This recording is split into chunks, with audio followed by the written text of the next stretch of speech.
Terima kasih Anda masih bersama kami di Berita Padang. Bagi Anda yang baru saja bergabung, kami hadirkan kembali 3 berita utama pada pagi hari ini.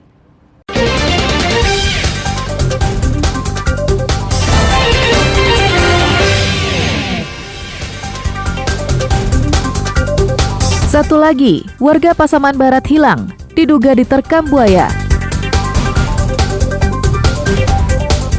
Koruptor ditahan hingga sekolah dasar di Bukit Tinggi yang selalu digenangi banjir, kami sampaikan dalam Padang Sepekan.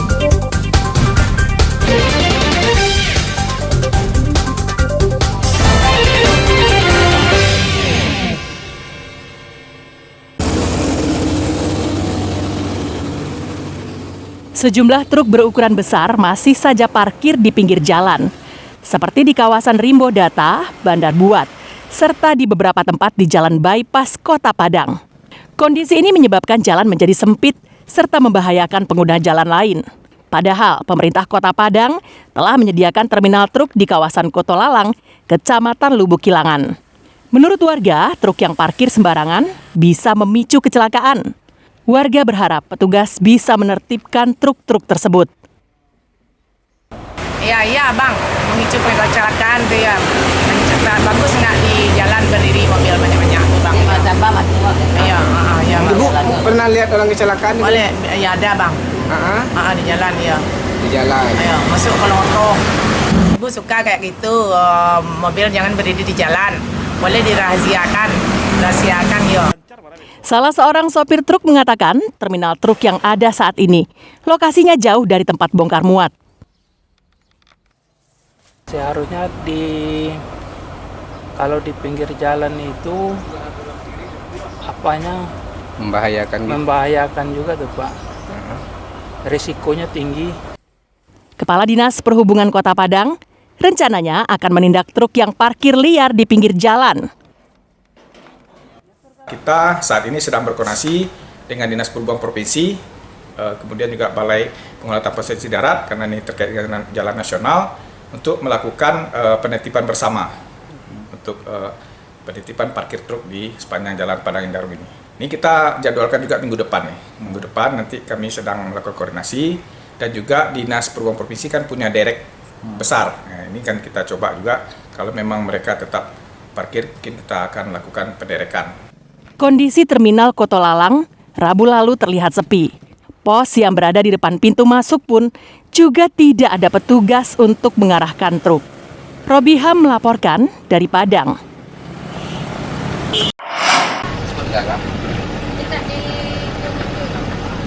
Pantai Goisoinan terletak di Desa Goisoinan, Kecamatan Sipora Selatan, Kabupaten Kepulauan Mentawai. Sejak dibukanya jalan ke kawasan ini, pantai yang berpasir putih dan panorama yang indah ini ramai dikunjungi warga, terutama di akhir pekan. Terdapat sejumlah gazebo tempat wisatawan bisa menghabiskan waktu, menikmati pemandangan dan sejuknya hembusan angin laut. Ditemani berbagai jajanan dan kuliner khas Mentawai, Pantai Goisoinan sangat cocok untuk wisata keluarga. Selain itu, lokasi parkir yang luas juga menyenangkan bagi Anda yang membawa kendaraan. Menuju pantai ini bisa ditempuh dengan kendaraan bermotor selama 1 jam dari Pelabuhan Tua Pejat.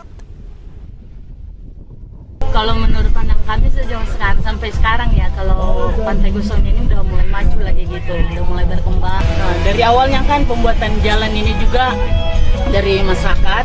Nah, setelah itu ada pemuda-pemuda dulu membersihkan lingkungan ini Pak. Bagus.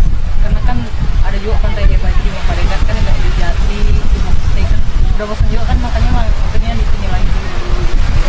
Ini ramainya dikunjungi pada hari apa aja nih? Weekend Sabtu sampai Minggu.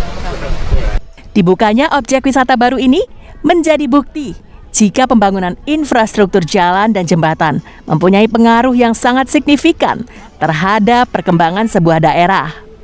Sebelum adanya jalan yang menghubungkan Tua Pejat dengan Pantai Goisoinan, sebagian besar warga Mentawai hanya pernah mendengar namanya saja.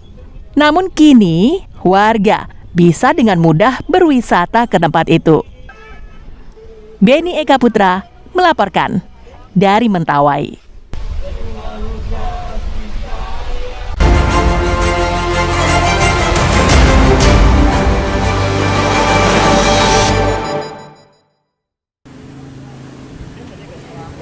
Kejaksaan Tinggi Sumatera Barat menetapkan 5 tersangka dugaan korupsi pembangunan rumah susun di Kabupaten Sijunjung.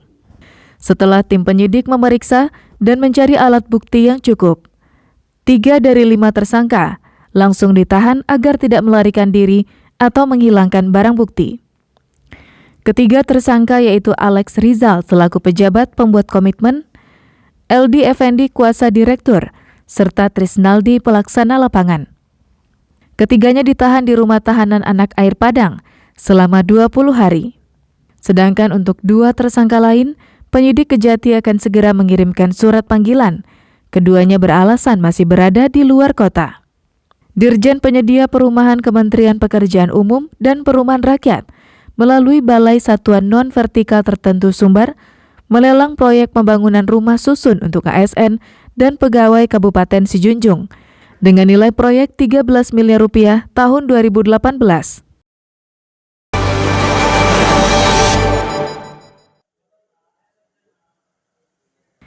Kejaksaan Negeri Pasaman Barat kembali menetapkan 5 tersangka kasus dugaan korupsi mega proyek RSUD Kabupaten Pasaman Barat tahun anggaran 2018 hingga tahun 2020. Mereka ditetapkan sebagai tersangka setelah diperiksa beberapa kali. Kelimanya dititipkan di Rutan Polres Pasaman Barat. Penetapan mereka berawal dari perusahaan pemenang tender menjual proyek kepada mereka dengan nilai 102 miliar rupiah.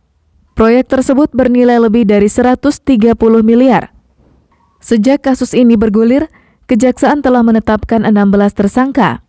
7 diantaranya telah selesai diproses dan berkasnya telah diserahkan ke Jaksa Penuntut Umum.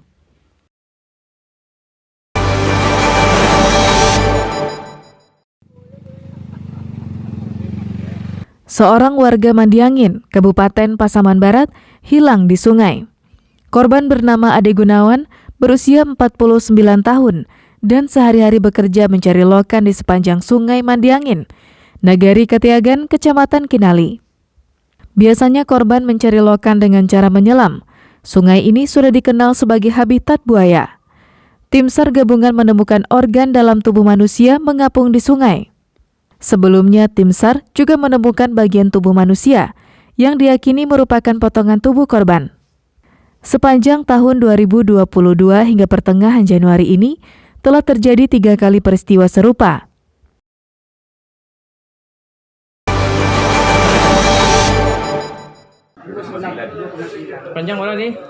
Bayi laki-laki yang baru lahir ditemukan warga di samping musola di daerah Limokaum, sekitar 5 km dari pusat kota Batu Sangkar. Awalnya, Kendra mengira jika suara yang berasal dari kantong plastik hitam tersebut adalah suara kucing. Namun dia kaget setelah dibuka di musola. Kantong tersebut berisi bayi laki-laki. Bayi dibawa ke rumah bidan untuk mendapatkan perawatan, sedangkan Kendra dan warga melaporkannya ke Mapolsek Limokaum. Polisi yang mendatangi lokasi membawa bayi ke RSUD Hanafiah untuk diperiksa kesehatannya. Polisi masih mencari informasi dengan meminta keterangan sejumlah pihak untuk mencari keberadaan orang yang tega membuang bayi ini.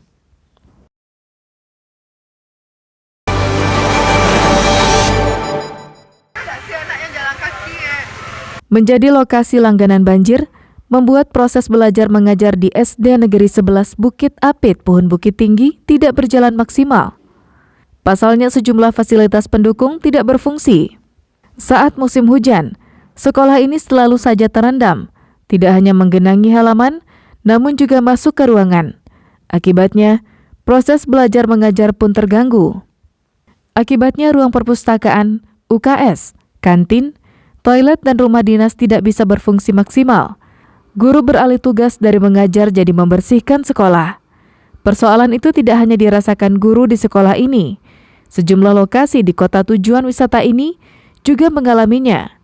Banjir disebabkan karena dangkalnya drainase dan banyaknya sampah yang menghambat lajunya air.